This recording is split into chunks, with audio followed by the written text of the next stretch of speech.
Assalamualaikum warahmatullahi wabarakatuh. Salam sejahtera bagi kita semua. Selamat pagi, Om Swastiastu, Namo Buddhaya, salam kebajikan. Channel ini adalah channel tentang mata pelajaran matematika, mulai dari tingkat dasar sampai tingkat perguruan tinggi.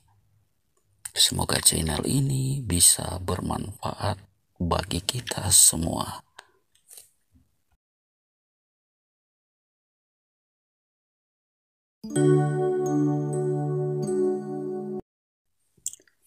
Materi kali ini yang akan kita bahas adalah materi mengenai peluang. Untuk materi yang ke-4.1 adalah menghitung peluang dengan pendekatan frekuensi nisbi. Definisi: misalkan suatu percobaan dilakukan sebanyak N kali. Jika kejadian E muncul sebanyak K kali, maka frekuensi nisbi munculnya kejadian E ditentukan dengan aturan. Jadi frekuensi nisbi untuk kejadian E itu sama dengan K per N. Untuk lebih jelasnya, perhatikan contoh berikut ini.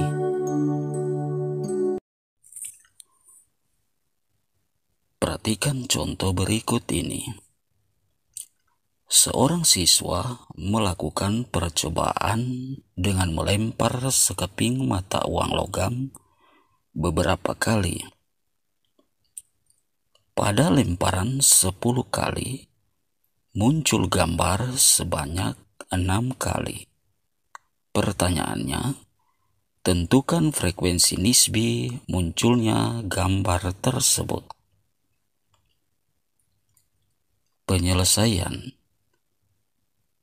maka frekuensi nisbi kejadian E itu sama dengan K per N, sama dengan 6 per 10. Nah, 10 itu kita ambil dari pelemparan 10 kali. Sedangkan 6 kita ambil dari munculnya gambar sebanyak 6 kali.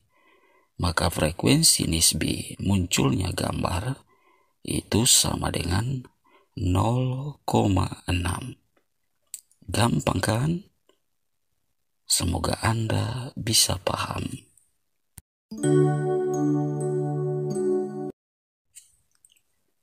Materi selanjutnya adalah 4.2, yaitu menghitung peluang dengan pendekatan definisi peluang klasik.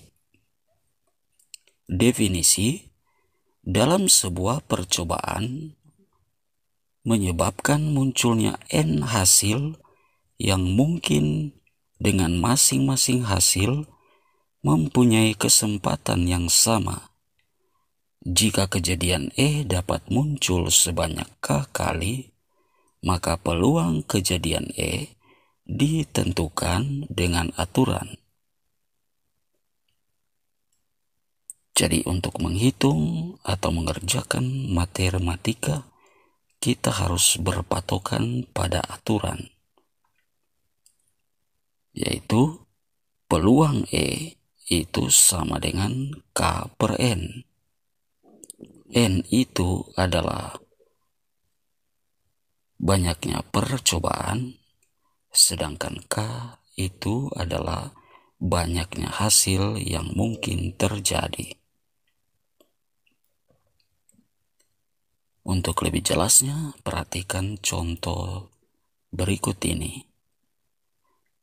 Sebuah bilangan asli diambil secara acak atau random dari bilangan-bilangan asli 1, 2, sampai 9.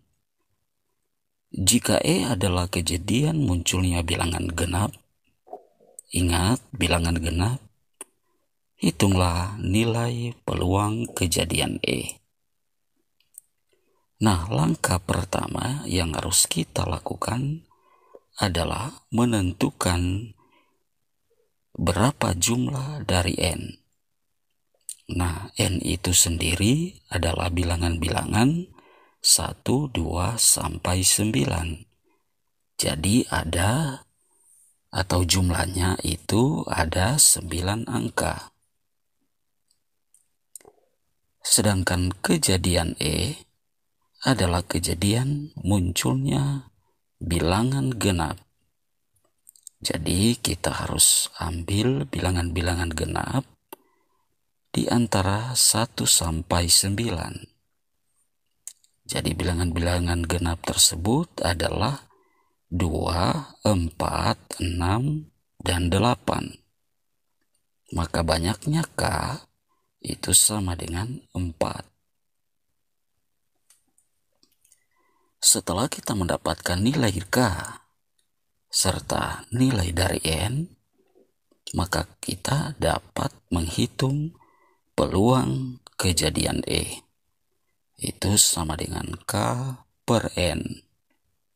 Tahu sama dengan K adalah 4, sedangkan N adalah 9.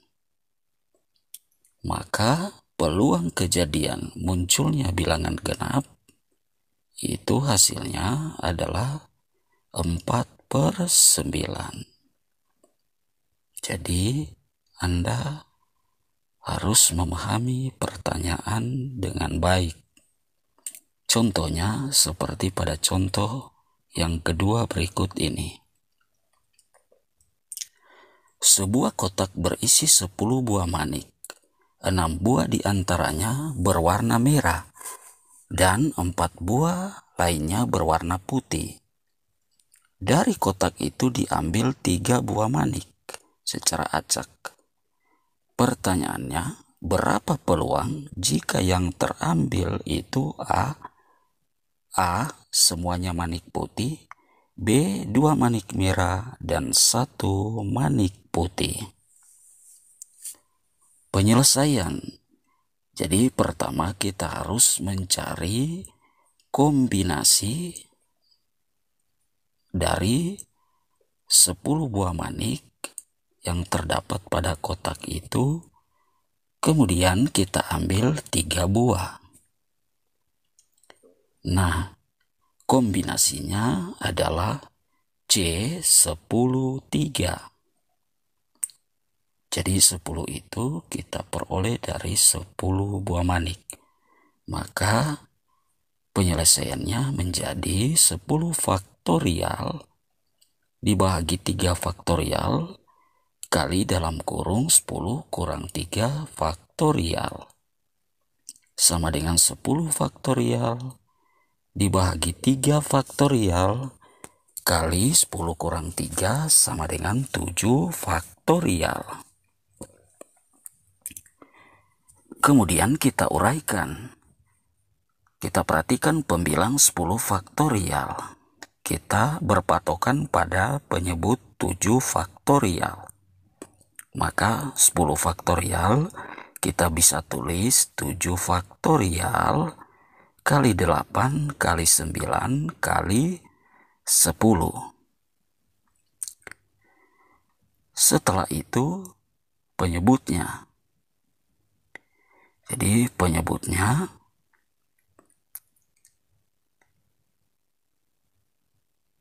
tiga faktorial kali 7 faktorial tersebut. 7 faktorialnya kita tetap tulis 7 faktorial. Gunanya apa? Supaya kita dapat mencoret antara 7 faktorial yang pembilang dengan yang 7 faktorial penyebut. Kemudian 3 faktorial kita uraikan 1 kali 2 kali 3. Selanjutnya tinggal kita coret bilangan yang sama. 7 faktorial kita coret. Kemudian perhatikan 1 kali 2 sama dengan 2, Jadi 8 dibagi 2 hasilnya 4. Kemudian sisa 3 pembilang. Kita bagi dengan 3 penyebut. Hasilnya sama dengan 3.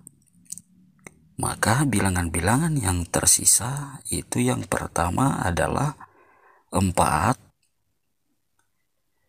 kemudian 3,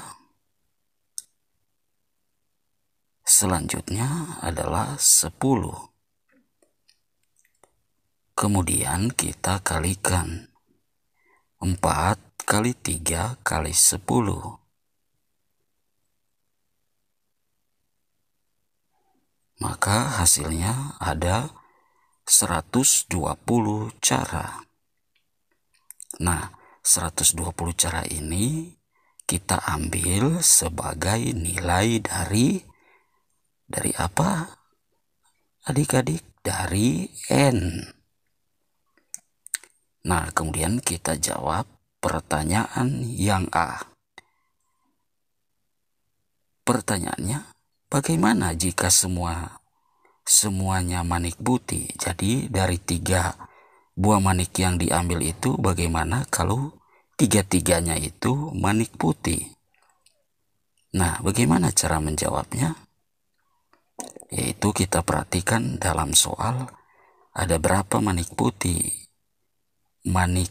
yang tersedia. Jadi kita perhatikan manik putih itu ada berapa adik-adik? Ada 4. Nah, kemudian dari 4 buah manik itu diambil 3, maka kombinasinya sama dengan C43. Maka hasilnya selanjutnya 4 faktorial dibagi 3 faktorial dikali dalam kurung 4 dikurangi 3 faktorial. Selanjutnya sama dengan 4 faktorial dibagi 3 faktorial kali 1 faktorial. Selanjutnya 4 faktorial kita uraikan menjadi 3 faktorial dikali 4. 3 faktorial tetap kita tulis 3 faktorial, sedangkan 1 faktorial itu sama dengan 1. Kemudian tinggal kita coret bilangan yang sama. 3 faktorial, jadi sisanya tinggal 4 bahagi 1. Itu hasilnya adalah 4. Nah, untuk pertanyaan yang A, kita peroleh K-nya itu adalah 4. Jadi setelah kita peroleh K, berarti kita dapat menghitung peluang kejadian E. Jadi peluang kejadian E untuk pertanyaan yang A itu sama dengan K per N, itu sama dengan K kita peroleh 4, sedangkan N kita peroleh itu 120. Jadi perhatikan petunjuknya. Kemudian 4 per 120 bisa kita perkecil, yaitu dengan membagi bilangan yang sama. Yaitu kita bahagi pembilang dan penyebut dengan 4, maka hasilnya sama dengan 1/30. Selesai deh, jadi gampang kan? Jadi peluang kejadian terambilnya semua manik putih itu adalah 1/30. Oke, kita lanjutkan dengan pertanyaan B. Pertanyaannya adalah, bagaimana jika 2 manik merah yang terambil dan 1 manik putih? Maka penyelesaiannya sama dengan C62. Nah, kita ambil 6 itu manik merah. Kemudian yang diambil 2, berarti C 62.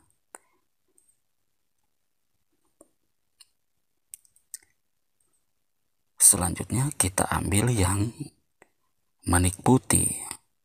Manik putih ada 4, kemudian yang terambil 1. Maka kombinasinya sama dengan C41. C61 kita uraikan menjadi 6 faktorial dibagi 2 faktorial kali dalam kurung 6 kurang 2 faktorial. Sedangkan C41 sama dengan 4 faktorial dibagi 1 faktorial dikali 4 kurang 1 faktorial. Selanjutnya penyelesaiannya sama dengan 6 faktorial dibagi 2 faktorial kali 4 faktorial dikali 4 faktorial dibagi 1 faktorial dikali 3 faktorial. Nah, jika Anda belum paham, tonton video sebelumnya. Kemudian penyelesaian selanjutnya sama dengan 4 faktorial kali 5 kali 6. Jadi 6 faktorial kita ubah menjadi 4 faktorial kali 5 kali 6 dibagi 4 faktorial dikali 1 kali 2.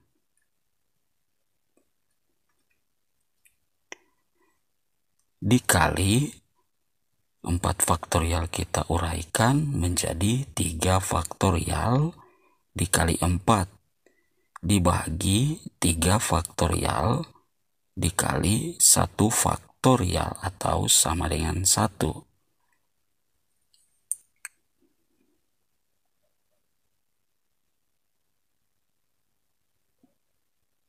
Oke, kemudian penyelesaian selanjutnya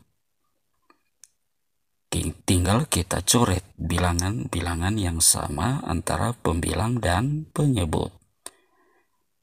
Nah, 4 faktorial kita coret, kemudian 6 bahagi 2 sama dengan 3, kemudian di sebelahnya 3 faktorial kita coret. Nah, tinggal tersisa bilangan-bilangan yang ada kita ambil. Itu 5 faktorial, 3 faktorial, dan 4. Ulangi, 5 kali 3 kali 4 itu sama dengan 60. Maka K kita peroleh 60 untuk pertanyaan B. Nah, setelah kita mendapatkan K, berarti kita tinggal menghitung peluang kejadian E. Peluang kejadian E itu adalah terambilnya 2 manik merah dan 1 manik putih. Maka sama dengan K-nya adalah 60, sedangkan N-nya adalah 120. Kemudian pecahan ini kita sederhanakan, yaitu kita bagi dengan bilangan yang sama yaitu 60. Maka hasilnya adalah 1/20. Oke, sekian perjumpaan kita kali ini. Sampai jumpa kembali dan terima kasih.